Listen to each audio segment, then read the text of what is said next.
আপনি খারাপ প্রোগ্রাম দেখলে যেমনি আপনার আমলনামাতে গুনাহ লেখা হবে, অন দ্য কন্ট্রারি তার বিপরীত আপনি ভালো প্রোগ্রাম দেখলে আপনার আমলনামায় সওয়াব দিবে কে?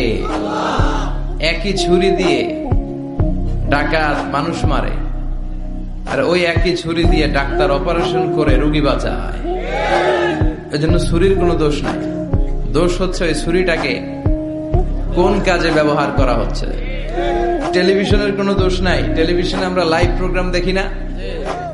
কাবা ঘরে কখন কোন সালাত হচ্ছে, যারা তাইফিন তাওয়াফকারী তারা কিভাবে তাওয়াফ করছে, মসজিদে নববীতে ঠিক এই মুহূর্তে কি পরিবেশ, কিরকম মানুষের সমাগম, তার সবগুলো দেখার সুযোগ আছে না নাই?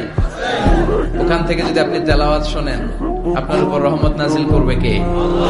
কিন্তু আপনি যদি অশ্লীল ভিডিও দেখেন, নাচ দেখেন, গান দেখেন, গুনাহ আছে না নাই?